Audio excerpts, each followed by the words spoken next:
Hello aspirants, welcome to Sahil updates. Sahil updates में आप सभी का एक बार फिर से स्वागत है।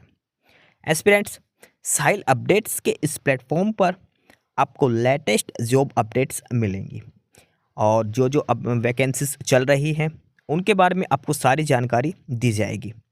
जो भी एग्ज़ाम्स हैं, चाहे एसएससी का एग्ज़ाम हो, एसएससी की वैकेंसीज, यूपीएससी की वैकेंसीज या फिर स्टेट गवर्नमेंट के द्वारा कोई भी नई वैकेंसीज जारी की गई हो, चाहे वो एचएसएससी हो, यूपी ट्रिपल एस भी हो या कोई भी अदर स्टेट का जो भी एग्ज़ाम है, जो भी वैकेंसीज हैं, उनके बारे में आपको सारी जानकारी डिटेल से प्रोवाइड करवाई जाएंगी। साथ के साथ आपको एग्ज़ाम पैटर्न भी बताया जाएगा, किस पोस्ट के लिए क्या एग्ज़ाम पैटर्न रहेगा और स्पेसिफिक एग्ज़ाम के लिए क्या सिलेबस रहने वाला है। सारी जानकारी आपको यहाँ से एकदम टाइम टू टाइम प्रोवाइड करवाई जाएंगी। साहिल अपडेट्स के इस प्लेटफॉर्म पर जो कैंडिडेट्स नए हैं वो भी एक बार सब्सक्राइब जरूर कर लें ताकि आपको टाइम टू टाइम सारी अपडेट्स मिलती रहे, कोई भी इम्पोर्टेंट अपडेट आपसे मिस ना हो।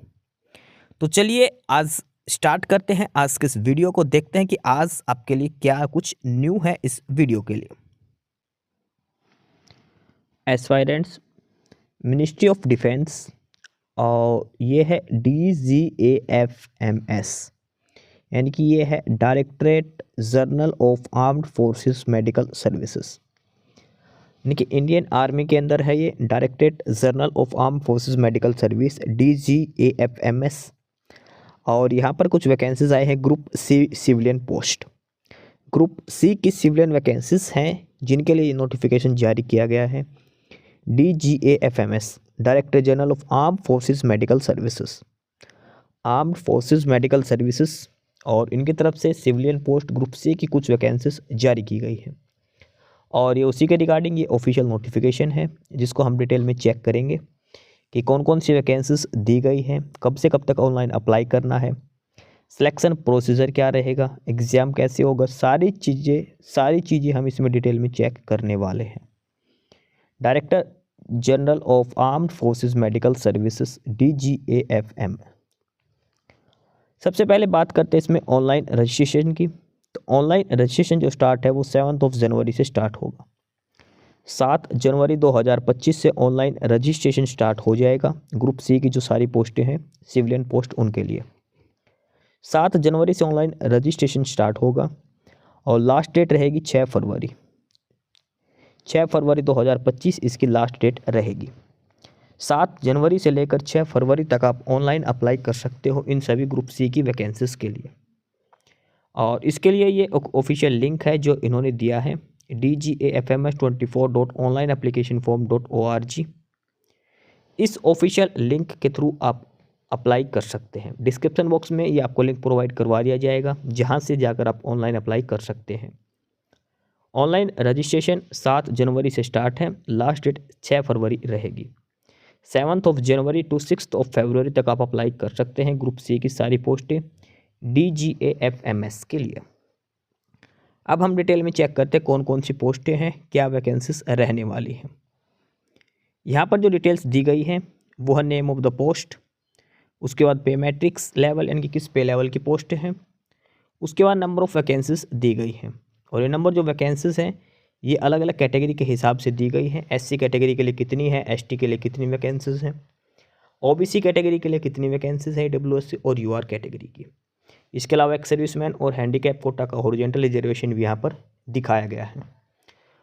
तो 1 बाय 1 जितनी भी ग्रुप सी की जो पोस्टें हैं सभी का हम एक बार डिटेल में चेक करते हैं कि क्या पे लेवल है सभी पोस्टों का और कितनी वैकेंसीज किस कैटेगरी के लिए दी गई हैं। सबसे पहले इसमें है अकाउंटेंट की पोस्ट। अकाउंटेंट की पोस्ट के बारे में हम बात करें तो अकाउंटेंट की पोस्ट का जो पे लेवल है ये पे लेवल 5 में है। पे लेवल 5 का मतलब बेसिक सैलरी 29,200, ये बेसिक सैलरी रहेगी। इसके अलावा DA वगैरह सारे अलाउंसेस आपको दिए जाएंगे। अकाउंटेंट की पोस्ट के लिए नंबर ऑफ वैकेंसीज की बात करें तो सिर्फ और सिर्फ एक ही पोस्ट है इसमें, 1 वैकेंसी, और वो है OBC कैटेगरी के लिए, यानी कि सिर्फ और सिर्फ OBC कैटेगरी का कैंडिडेट इसके लिए अप्लाई कर सकता है अकाउंटेंट की पोस्ट के लिए। पे लेवल 5 में ये वैकेंसी है। एक चीज़ और ध्यान रखना, ये सारे जो फॉर्म है ये ऑनलाइन एप्लीकेशन सबमिट करनी है आपको, ऑनलाइन मोड में ही जमा होंगे, ऑफलाइन नहीं है। एक आर्मी के अलग अलग सेंटर पे ऑफलाइन मोड में फॉर्म निकले हुए हैं ऑलरेडी, वो अलग है और ये अलग है, ध्यान रख लेना।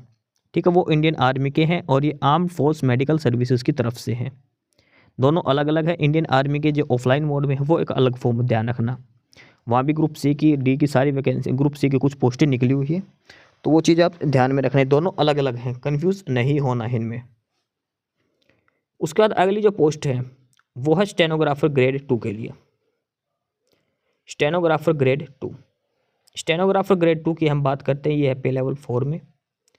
पे लेवल 4 यानी कि 25,500 ये बेसिक सैलरी रहने वाली है। 25,500 ये बेसिक सैलरी रहेगी। स्टेनोग्राफर ग्रेड 2, और इसमें एक ही वैकेंसी है जो ईडब्ल्यूएस कैटेगरी के लिए दी गई है, यानी कि एक ईडब्ल्यूएस कैटेगरी का कैंडिडेट ही इसके लिए अप्लाई कर सकता है। नेक्स्ट जो पोस्ट है इसमें, और वो है एलडीसी के, lower divisional clerk. Lower division clerk की हम बात करते हैं, पे लेवल 2 में है। पे लेवल 2 का मतलब बेसिक सैलरी है 19,900, 19,900 ये बेसिक सैलरी रहने वाली है लोअर डिवीजन क्लर्क की पोस्ट के लिए। एलडीसी की हम टोटल वैकेंसीज की बात करते हैं, टोटल 11 वैकेंसीज रहने वाली है। 11 में से 4 पोस्ट ईडब्ल्यूएस कैटेगरी के लिए, 4 पोस्ट ओबीसी कैटेगरी के लिए और 3 एससी कैटेगरी के लिए पोस्टें दी गई है। टोटल 11 पोस्ट हैं लोअर डिवीजन क्लर्क की, और 11 में से एससी कैटेगरी के लिए 3, ओबीसी के लिए 4 और ईडब्ल्यूएस के लिए 4 पोस्टें दी गई है। और इसमें से 2 पोस्ट एक्स सर्विसमैन के लिए भी रिजर्व की गई है अलग से। नेक्स्ट जो है इसके बाद, और वो है स्टोर कीपर। स्टोर कीपर की हम बात करते हैं पे लेवल की, तो पे लेवल 2 में है, यानी जो क्लरिकल पे लेवल है 19,900 का। स्टोर कीपर के लिए टोटल 24 वैकेंसीज दी गई है। एससी कैटेगरी के लिए 4 हैं, एसटी कैटेगरी के लिए 3 हैं, ओबीसी के लिए 11 है, ईडब्ल्यूएस कैटेगरी के लिए 6 वैकेंसीज दी गई है। जनरल में कहीं भी अभी तक कोई भी पोस्ट जनरल कैटेगरी के लिए नहीं दी गई है। ठीक है, तो 24 टोटल में से 2 वैकेंसी जो है वो एक्स सर्विसमैन के लिए भी रिजर्व की गई है स्टोर कीपर की। इसका नेक्स्ट जो है, और वो है फोटोग्राफर। फोटोग्राफर की बात करें, पे लेवल 2 में है, 19,900 बेसिक सैलरी है फोटोग्राफर के लिए। फोटोग्राफर ओनली 1 वैकेंसी, और वो ओबीसी कैटेगरी के लिए रिजर्व की गई है फोटोग्राफर की। उसके बाद नेक्स्ट है फायरमैन। फायरमैन की पोस्ट की बात करें तो ये भी पे लेवल 2 में है, यानी कि पे लेवल 2 का मतलब है 19,900 ये बेसिक सैलरीज में रहने वाली है। फायरमैन के लिए 5 वैकेंसीज हैं। 5 में से 1 for SC category, 1 for ST, 1 for OBC and 2 for EWS category. यह है फायरमैन के लिए। और एक जो पोस्ट है वो एक्स सर्विसमैन के लिए भी रिजर्व की गई है फायरमैन के लिए। नेक्स्ट जो इसमें वो है कुक। कुक जो है वो भी पे लेवल 2 में है, 19,900 में, और टोटल इसमें 4 वैकेंसीज है कुक की पोस्ट के लिए। 1 vacancy for SC category and 3 for OBC category. Cook पे लेवल 2 में है। उसके बाद नेक्स्ट जो है वो है लैब अटेंडेंट। लैब अटेंडेंट की बात करें, पे लेवल 1 में है, 18,000 बेसिक सैलरी रहने वाली है। एक ही पोस्ट है जो ईडब्ल्यूएस कैटेगरी के लिए दी गई है, लैब अटेंडेंट। इसके बाद है एमटीएस की पोस्ट, मल्टीटास्किंग स्टाफ, एमटीएस। और एमटीएस की अगर हम बात करते हैं इसमें, तो पे लेवल 1 में है ये, 18,000 इसमें बेसिक सैलरी रहेगी। एमटीएस की टोटल 29 वैकेंसीज दी गई है। एमटीएस की पोस्ट के लिए टोटल 29 वैकेंसीज दी गई है। इसमें से 2 वैकेंसी है वो एससी कैटेगरी के लिए, 2 एसटी के लिए, 10 ओबीसी के लिए और 15 पोस्ट ईडब्ल्यूएस कैटेगरी के लिए दी गई है। मल्टीटास्किंग स्टाफ एमटीएस की टोटल 29 पोस्टें इसमें दी गई हैं। एमटीएस की पोस्ट के बाद आगे हम बात करते हैं इसमें, और वो है ट्रेडमैन मेट के लिए। ट्रेड्समैन मेट की हम बात करते हैं तो पे लेवल 1 में है ये, 18,000 बेसिक सैलरी रहेगी। ट्रेडमैन मेट की टोटल 31 वैकेंसीज दी गई हैं। टोटल 31 वैकेंसीज है ट्रेड्समैन मेट की। इसमें एससी कैटेगरी के लिए 2 वैकेंसीज, एसटी के लिए 2, ओबीसी के लिए 11, ईडब्ल्यूएस के लिए 15 और जनरल कैटेगरी के लिए 1 वैकेंसी। जनरल कैटेगरी के लिए 1 वैकेंसी ये दी गई। टोटल 31 वैकेंसीज हैं। इसमें से 2 पोस्ट वो हैंडीकैप कोटा के लिए रिजर्व की गई है। ट्रेड्समैन मेट की टोटल 31 वैकेंसीज है, 31 पोस्ट दी गई है ट्रेड्समैन मेट की। नेक्स्ट है वॉशरमैन। वॉशरमैन की बात करते हैं हम। वॉशरमैन है पे लेवल 1 में, पे लेवल 1 यानी कि 18,000 बेसिक सैलरी है। और इसमें 2 ही पोस्टें हैं, एक एससी कैटेगरी के लिए और एक एसटी कैटेगरी के लिए। वॉशरमैन के बाद नेक्स्ट है carpenter and joiner. Carpenter and joiner की बात करते हैं, ये भी पे लेवल 1 में है, कारपेंटर जॉइनर। और यहाँ पर टोटल 2 वैकेंसीज हैं, एक जनरल कैटेगरी के लिए और एक ओबीसी कैटेगरी के लिए दी गई है, कारपेंटर एंड जॉइनर की। उसके बाद लास्ट है टिन स्मिथ। टिन स्मिथ ये लास्ट है इसमें, और ये भी पे लेवल 1 में, यानी कि 18,000 बेसिक सैलरी है। एक ही पोस्ट दी गई है जो ओबीसी कैटेगरी के लिए दी गई है। टोटल नंबर ऑफ वैकेंसीज की बात करें 113, 113 टोटल ये पोस्टें दी गई हैं। 113 director general of armed force medical service DGAMS, और इसमें टोटल 14 कैटेगरीज की 113 पोस्टें दी गई हैं। 14 कैटेगरी की टोटल पोस्ट है और 113 टोटल वैकेंसीज इसमें दी गई है अलग अलग कैटेगरी के हिसाब से। ठीक है, 14 कैटेगरी की ये सारी पोस्टें दी गई हैं। एक बार फिर से देख लीजिए। सबसे पहले है अकाउंटेंट, फिर है स्टेनोग्राफर ग्रेड 3, फिर LDC, फिर स्टोर कीपर, फिर फोटोग्राफर, फायरमैन, और उसके बाद आगे है cook, lab attendant, MTS, tradesman mate, washerman, carpenter और टिन स्मिथ। ये टोटल 13 कैटेगरी की वैकेंसीज हैं। ठीक है, 14 कैटेगरीज की वैकेंसीज दी गई हैं। 14 कैटेगरी, 113 टोटल वैकेंसीज है, 14 कैटेगरीज की वैकेंसीज इसमें दी गई हैं। अलग अलग कैटेगरी के हिसाब से सारी पोस्ट डिटेल्स यहाँ पर बता दी गई है आपको, किस कैटेगरी के लिए कितनी वैकेंसीज दी गई है। अब इसके बाद हम बात करते हैं इसमें क्या क्या एज लिमिट है और क्या क्वालिफिकेशन आपके पास होनी चाहिए। नेम ऑफ द पोस्ट दिया गया है, एज लिमिट क्या होनी चाहिए, और एसेंशियल क्वालिफिकेशन, एक्सपीरियंस वगैरह हर पोस्ट के लिए हम सेपरेटली चेक करेंगे किस पोस्ट के लिए क्या एसेंशियल क्वालिफिकेशन आपके पास होनी चाहिए, एक्सपीरियंस है तो कितना होना चाहिए, और एज लिमिट क्या उसके लिए होनी चाहिए। जो टोटल 14 कैटेगरीज की जो वैकेंसीज हैं उसके लिए हम सारे डिटेल्स यहाँ पर 1 बाय 1 चेक करते हैं। सबसे पहले जो पोस्ट है वो है अकाउंटेंट की। अकाउंटेंट की पोस्ट के लिए मैक्सिमम एज की बात करें तो वो 30 ईयर्स, ये मैक्सिमम एज लिमिट इसमें दिया गया है। मैक्सिमम एज 30 ईयर्स अकाउंटेंट की पोस्ट के लिए दी गई है। और इसमें बात करते हैं एसेंशियल क्वालिफिकेशन। तो अकाउंटेंट की पोस्ट के लिए सिंपल आपके पास कॉमर्स में डिग्री होनी चाहिए, यानी कि BCom आपके पास होनी चाहिए, डिग्री इन कॉमर्स यानी कि BCom आपके पास होनी चाहिए अकाउंटेंट की पोस्ट के लिए। या फिर आपके पास अगर 12th कर रखी है तो 2 साल का एक्सपीरियंस होने कैश अकाउंट बजटरी वर्क में किसी भी गवर्नमेंट PSU या autonomous body, statutory body, institute में। ठीक है, अगर आपके पास सिंपल BCom है तो आप सिंपल अप्लाई कर सकते हैं अकाउंटेंट की पोस्ट के लिए, कोई एक्सपीरियंस की जरूरत इसमें नहीं रहेगी। नेक्स्ट जो पोस्ट है वो है स्टेनोग्राफर ग्रेड 2। स्टेनोग्राफर ग्रेड 2 के लिए एज लिमिट है 18 to 27, मिनिमम 18, मैक्सिमम 27। 18 से 27 साल एज होनी चाहिए स्टेनोग्राफर के लिए। क्वालिफिकेशन की बात करते तो 12th क्लास होनी चाहिए सिंपल पहले, सबसे पहले। इसके अलावा आपका जो स्किल टेस्ट, जो स्टेनो टेस्ट वगैरह है वो आपका क्लियर होना चाहिए, स्टेनो टाइपिंग वगैरह आपसे करवाई जाएगी। डिक्टेशन की बात करते 10 मिनट्स में 80 वर्ड्स पर मिनट की आपकी टाइपिंग स्पीड होनी चाहिए। और मैनुअल टाइपराइटर के लिए 65 मिनट्स पर for English and 75 minutes for Hindi. Computer की बात करो तो 50 minutes for English and 65 minutes for Hindi. ये आपकी टाइपिंग स्पीड होनी चाहिए, ट्रांसक्रिप्शन स्पीड आपकी होनी चाहिए स्टेनोग्राफर ग्रेड 2 के लिए। उसके बाद नेक्स्ट जो है वो है लोअर डिवीजन क्लर्क, LDC की पोस्ट के लिए। एज लिमिट की बात करें 18 to 27, कम से कम 18 साल और मैक्सिमम 27 साल आपकी उम्र हो सकती है। Lower division clerk. क्वालिफिकेशंस की बात करते हैं इसमें सबसे पहले 12th क्लास आपके पास होनी चाहिए। टाइपिंग स्पीड की बात करें तो इंग्लिश में 30 वर्ड्स और हिंदी में 25 वर्ड्स आपकी टाइपिंग स्पीड होनी चाहिए। अगर आप इंग्लिश में करते हैं तो 30 वर्ड्स पर मिनट होनी चाहिए, अगर आप हिंदी में करते हैं तो 25 वर्ड्स पर मिनट हिंदी में आपकी टाइपिंग स्पीड होनी चाहिए। ठीक है, टाइपिंग स्पीड ऑफ 30, ये है मैनुअल टाइपराइटर पे। अगर कंप्यूटर पे करते हो तो टाइपिंग स्पीड 35 वर्ड्स पर मिनट इंग्लिश में और हिंदी में 30 वर्ड्स पर मिनट आपकी होनी चाहिए। ध्यान रखना दोनों, ये मैनुअल टाइप राइटिंग की है और ये कंप्यूटर के, दोनों में से एक आपको चूज करना पड़ेगा। उसके बाद आगे है स्टोर कीपर। स्टोर कीपर की पोस्ट के लिए एज लिमिट है 18 से 27 साल। एसेंशियल क्वालिफिकेशन में इसमें भी 12th क्लास मांगी गई है, लेकिन साथ के साथ 1 साल का आपके पास एक्सपीरियंस होना चाहिए। 1 साल का एक्सपीरियंस मांगा गया है स्टोर कीपर की पोस्ट के लिए। नेक्स्ट है इसमें फोटोग्राफर।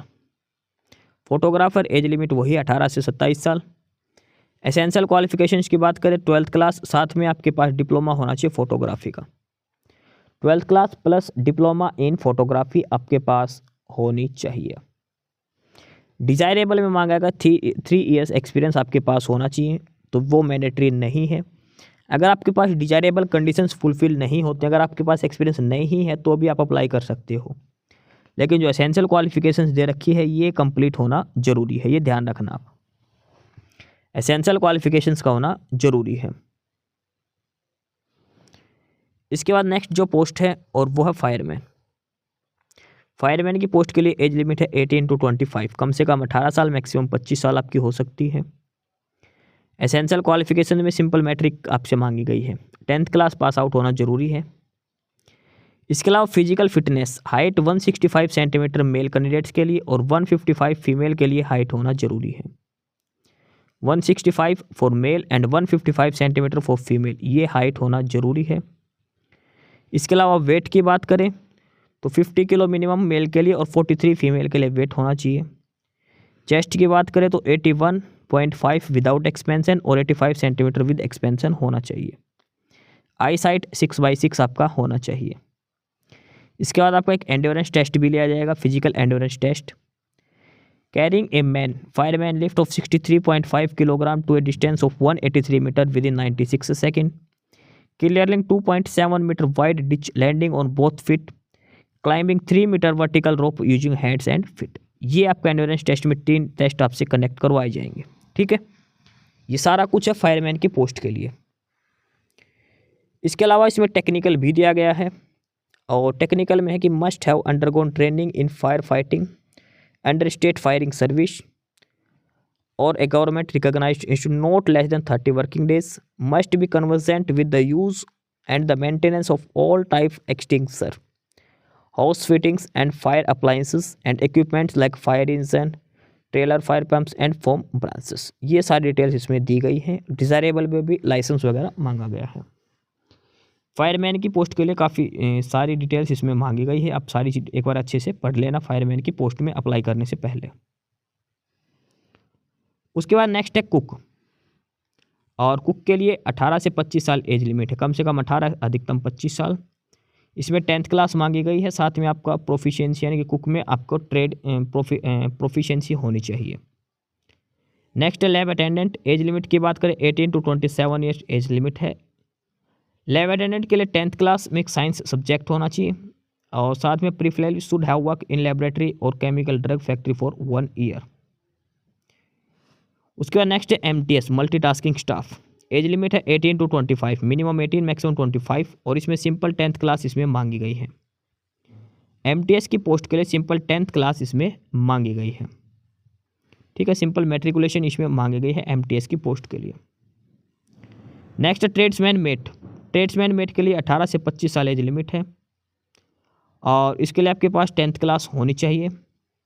साथ के साथ कोई भी एक ट्रेड में अप्रेंटिसशिप यानी कि ITI आपके पास होनी चाहिए, फिटर, वेल्डर या फिर watch repair, black Smith, moulder, ये सारे जो ट्रेड है इनमें से कोई भी एक ट्रेड आपके पास होनी चाहिए, यानी कि आपने ITI कर रखी हो इनमें से किसी भी एक ट्रेड से। नेक्स्ट है वॉशरमैन यानी कि धोबी, 18 से 25 साल एज है, 10वीं मांग रखे 10th क्लास प्लस आपके पास काम आना चाहिए, proficiency in the trade. Next है carpenter and joiner. Age limit 18 to 25, 18 से 25 साल, 10th क्लास मांग रखी है, साथ में ITI की सर्टिफिकेट होनी चाहिए, और साथ में 3 साल का एक्सपीरियंस होना चाहिए। तीनों ही चीज़ें जरूरी है कारपेंटर एंड जॉइनर की पोस्ट के लिए। और लास्ट जो पोस्ट है वो है टिन स्मिथ। टिन स्मिथ के लिए एज लिमिट है 18 to 25, 18 से 25 साल, और इसमें मैट्रिकुलेशन मांगी गई है 10th क्लास, साथ में सर्टिफिकेट ITI की सर्टिफिकेट भी होनी चाहिए आपके, और साथ में 3 साल का एक्सपीरियंस आपके पास होना चाहिए। तो ये जो 14 कैटेगरी की जो पोस्टें हैं, सभी पोस्टों के लिए एज लिमिट बताई गई है। सभी पोस्ट के लिए कि क्या आपकी एज होनी चाहिए, कम से कम कितनी, और मैक्सिमम क्या उम्र आपकी होनी चाहिए। कम से कम 18 ईयर्स तो सभी के लिए फिक्स है। ठीक है, कम से कम फिक्स है सभी के लिए, मैक्सिमम अलग अलग है। इसके अलावा किसी पोस्ट में 12th मांग रखी है, किसी में ग्रेजुएशन, किसी में 10th मांग रखी है, किसी में ITI की सर्टिफिकेट मांग रखी है। सभी पोस्टों के लिए सारी डिटेल्स आपको समझा दी गई है। वन बाय वन करके सारी जानकारी आपको बता दी गई, किस पोस्ट के लिए क्या चीज़ें आपके पास होनी चाहिए, क्या क्वालिफिकेशंस आपके पास होनी चाहिए। इसके बाद ये दिया गया है age relaxation criteria. Age relaxation criteria यहाँ पर दिया गया है, जैसे ओबीसी कैटेगरी के लिए 3 साल का, SC ST कैटेगरी के लिए 5 साल का, हैंडीकैप कोटा के लिए 10 साल का एज रिलैक्सेशन यहाँ पर दिया गया है, यानी कि उम्र में छूट उनको दी गई है। अलग अलग कैटेगरी के हिसाब से उम्र में छूट इनको दी गई है। अब बात करते हैं इसमें mode of selection. Selection process क्या रहेगा। Selection will be made on the basis of competitive exam which will consist of 2 parts. इसमें एक पेपर होगा, उसके 2 भाग होंगे पेपर में। सबसे पहले होगा रिटन एग्जाम 100 मार्क्स का, रिटन एग्जाम 100 मार्क्स का। उसके बाद टाइपिंग टेस्ट या फिर शॉर्ट हैंड टेस्ट या फिर टेट टेस्ट जो भी है वो लिया जाएगा और वो क्वालिफाइंग नेचर का रहेगा। रिटन एग्जाम तो होगा ही 100 मार्क्स का, साथ में होगा टाइपिंग टेस्ट जैसे LDC की पोस्ट के लिए, शॉर्ट हैंड टेस्ट ये स्टेनोग्राफर की पोस्ट के लिए, ट्रेड टेस्ट जैसे धोबी माली वगैरह जो भी पोस्ट है उनके लिए ट्रेड टेस्ट भी लिया जाएगा। अब बात करते हैं रिटन टेस्ट में क्या क्या आपसे पूछा जाएगा। The written test will consist of multiple choice question. Written test जो होगा उसमें MCQ क्वेश्चन आपसे पूछे जाएंगे और 4 सब्जेक्ट होंगे, ये रीजनिंग, न्यूमेरिकल एप्टीट्यूड के मैथमेटिक्स, इंग्लिश और जनरल अवेयरनेस। जो 4 सब्जेक्ट जो कॉमन है सभी पेपर में होते हैं, जीके, रीजनिंग, मैथ और इंग्लिश, ये 4 ही सब्जेक्ट आपसे पूछे जाएंगे। ठीक है, MCQ बेस्ड क्वेश्चन आपसे पूछे जाएंगे और ये 4 सब्जेक्ट के ही आपसे पूछे जाएंगे, रीजनिंग का, मैथमेटिक्स का, इंग्लिश का और जनरल अवेयरनेस का। Written exam will be of 2 hour duration. जो पेपर की ड्यूरेशन रहेगी वो 2 घंटे की रहेगी और the standard of written exam will be based on the minimum education qualification prescribed for the post. The question will be English and Hindi language only. Paper में जो पूछा जाएगा वो पूछा जाएगा जो क्वालिफिकेशन मांगी गई है। जिस पोस्ट के लिए 10वीं मांगी गई है तो 10वीं लेवल के प्रश्न पूछे जाएंगे, जिसमें 12th क्लास है उसमें 12th लेवल के क्वेश्चन पूछे जाएंगे। उसके बाद है candidates who qualify the written exam will be called for trade speciality test as applicable to the post applied. The number of candidates to be called for trade specific test will be 5 or 7 time the number of vacancies. देखो written exam में तो सभी candidates बैठेंगे, यानी कि जो short list करके जो कैंडिडेट बुलाए जाएंगे वो सारे बैठेंगे।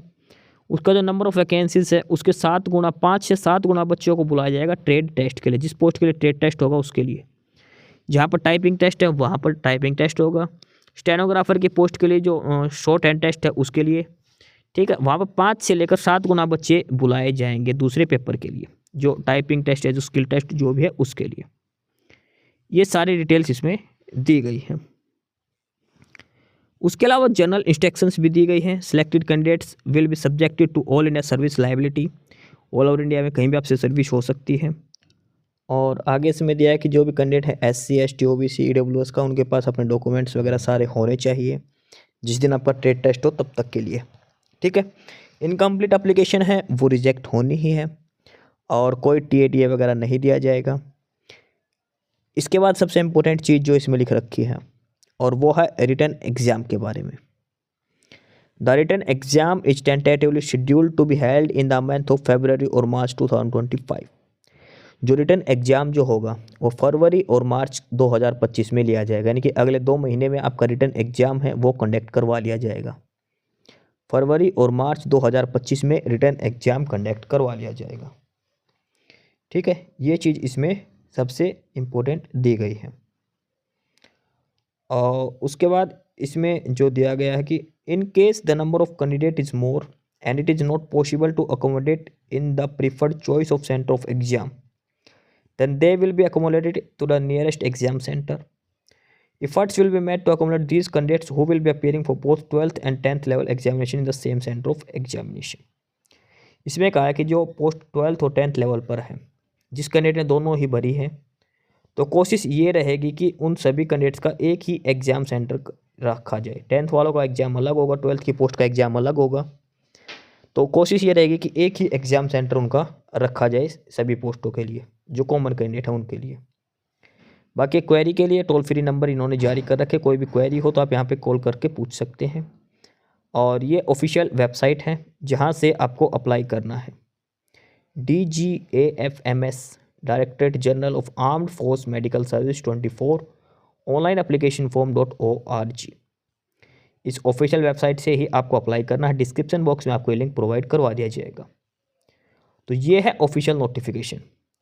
DGAFMS directorate general of armed forces medical service, और ये ग्रुप सी सिविलियन पोस्टें हैं अलग अलग कैटेगरीज की। कोई 10th लेवल पर है, कोई 12th पर, किसी में ITI मांग रखी है, किसी में ग्रेजुएशन मांग रखी है। सभी पोस्ट के लिए एज लिमिट वगैरह, एसेंशियल क्वालिफिकेशंस, सारी डिटेल हमने चेक कर ली है। इसके अलावा कैटेगरी वाइज वैकेंसीज भी चेक कर ली है, किस कैटेगरी के लिए कितनी वैकेंसीज हैं। साथ के साथ पे मैट्रिक्स भी हमने चेक कर ली, क्या पे लेवल इनका रहने वाला है। ऑनलाइन एप्लीकेशन 7 जनवरी से स्टार्ट होंगे और लास्ट डेट 6 फरवरी इसकी रहने वाली है। 6 फरवरी तक आप अप्लाई कर सकते हैं, ठीक है। 7 जनवरी से रजिस्ट्रेशन स्टार्ट होंगे। तो ये है official notification director general of arm forces medical services की तरफ से। ये वैकेंसीज दी गई है, ग्रुप सी सिविलियन पोस्ट दी गई है। जो भी कैंडिडेट अप्लाई करना चाहता है अप्लाई कर सकते हैं 6 फरवरी से पहले। डिटेल्स नोटिफिकेशन आपको सारा समझा दिया गया है। एस्पिरेंट्स, यही सारी इन्फॉर्मेशंस थी आपके लिए आज की इस वीडियो के अंदर। और जो इन्फॉर्मेशन आपको प्रोवाइड करवाई गई है उसके रिगार्डिंग आपको कोई भी क्वेरी हो, किसी भी कोई प्रकार का कोई डाउट हो, तो आप नीचे कमेंट बॉक्स में कमेंट करके हमसे पूछ सकते हैं। बाकी नई अपडेट्स के लिए और नई इन्फॉर्मेशंस के लिए आप हमारे चैनल साहिल अपडेट्स को सब्सक्राइब जरूर कर लें, ताकि आपको सारी अपडेट्स मिलती रहें। फिलहाल यही था आज के इस वीडियो में।